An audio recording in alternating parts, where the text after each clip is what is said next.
लक्ष्मण जी के त्याग की यह अद्भुत पौराणिक कथा जो कोई नहीं जानता। हनुमान जी की गाथा संसार में सभी गाते हैं, लेकिन लक्ष्मण जी की भक्ति भी अद्भुत थी। लक्ष्मण जी की कथा के बिना श्री राम कथा पूर्ण नहीं। अगस्त मुनि अयोध्या आए और लंका युद्ध का प्रसंग छिड़ गया। भगवान श्री राम ने बताया कि उन्होंने कैसे रावण और कुंभकर्ण जैसे प्रचंड वीरों का वध किया और लक्ष्मण ने भी इंद्रजीत और अतिकाय जैसे शक्तिशाली असुरों को मारा। अगस्त मुनि बोले, श्री राम बेशक रावण और कुंभकर्ण भी प्रचंड वीर थे, लेकिन सबसे बड़ा वीर तो मेघनाथ था। उसने अंतरिक्ष में स्थित होकर इंद्र से युद्ध किया और बांध कर लंका ले आया। ब्रह्मा ने इंद्रजीत से दान के रूप में इंद्र को मांगा, तब इंद्र मुक्त हुए। लक्ष्मण ने उनका वध किया, इसलिए वे सबसे बड़े योद्धा हुए।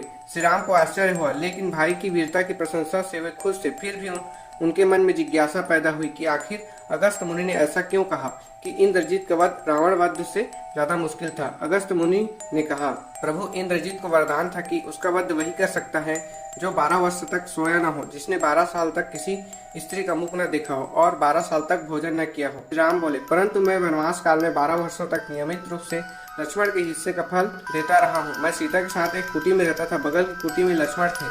फिर सीता का मुख न देखा हो और 12 वर्षों तक न सोया हो, कैसा संभव है। अगस्त मुनि ने सारी बात समझाकर मुस्कुराए।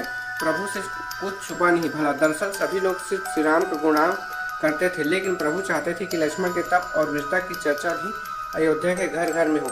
अगस्त मुनि ने कहा, क्यों न लक्ष्मण जी से पूछा जाए। लक्ष्मण जी आए। प्रभु ने कहा कि आपसे जो पूछा जाए उसे सच सच कहिए। प्रभु ने पूछा, हम तीनों 14 वर्ष तक साथ रहे, फिर तुमने सीता का मुख कैसे नहीं देखा, फल दिए फिर भी अन्नहारी कैसे रहे और 14 साल तक सोए नहीं, यह कैसे हुआ। लक्ष्मण जी ने बताया, भैया जब हम भाभी को तलाशते ऋषिमुख पर्वत पर गए तो सुग्रीव ने हमें उनके आभूषण दिखाकर पहचानने को कहा। आपको स्मरण होगा कि मैं सिवाय उनके पैर के नुपुर के कोई आभूषण पहचान नहीं पाया था, क्योंकि मैंने कभी उनके चरणों के ऊपर देखा ही नहीं।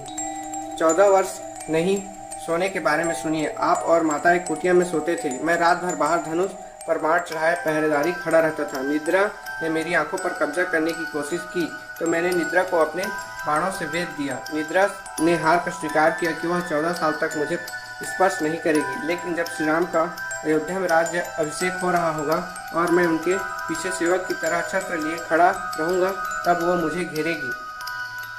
आपको याद होगा, राज्य अभिषेक के समय मेरे हाथ से छत्र गिर गया था। अब मैं 14 साल तक अन्नहारी कैसे रहा।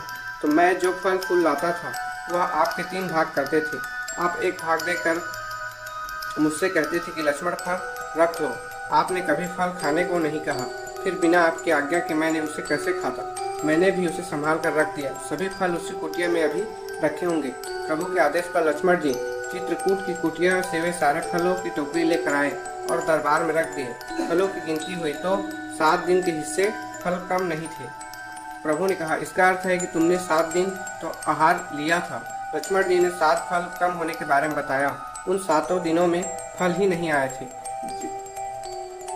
जिस दिन हमें पिताश्री के स्वर्गवास होने की सूचना मिली, हम निराहारी रहे। जिस दिन रावण ने माता सीता का हरण किया, उस दिन फल लाने का मौका ही नहीं मिला।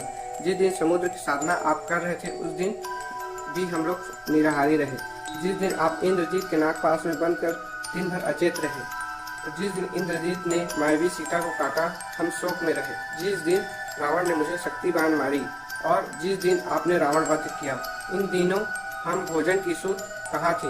विश्वामित्र मुनि ने से मैंने एक अतिरिक्त विद्या का ज्ञान लिया था, बिना आहार किए जीने की विद्या।